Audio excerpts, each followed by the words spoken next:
তোমাদের সঙ্গে শেয়ার করতে চলেছি মশলা দিয়ে আলু কুঁদরি ভাজা। এটা তোমরা অনেকেই তরুরি নামেও চেনো। কুঁদরিগুলো দু টুকরো করে কেটে নিয়েছি আর আলুগুলো খোলা সমেত মাঝারি মতন কেটে নিয়েছি, খুব বেশি মোটা করিনি। এটা করতে আমাদের লাগছে মশলা কী কী দেখে নাও। এটা করতে লাগছে পেঁয়াজ বাটা, রসুন কাঁচা লঙ্কা বাটা, জিরে গুঁড়ো, হলুদ গুঁড়ো, লঙ্কার গুঁড়ো, নুন। কড়াই অল্প জল দিয়ে হলুদ নুন দিয়ে আলু কুঁদরি দুটো একসাথেই কড়াই দিয়ে সেদ্ধ করে নেব। এটা সেদ্ধ হয়ে গেলে জল ছেঁকে নিয়ে কুঁদরি আর আলুটা আলাদা করে নেব। তারপর ওই কড়াতেই সামান্য তেল দিয়ে কুঁদরিগুলো লাল লাল করে ভেজে তুলে রাখবো। তারপর সেই তেলেতেই দিয়ে দেবো সেদ্ধ করে রাখা আলুগুলো।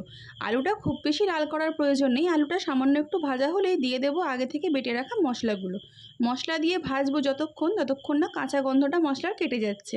কাঁচা গন্ধ কেটে গেলে দিয়ে দেবো সেদ্ধ করে রাখা ভেজে রাখা কুঁদরিগুলো।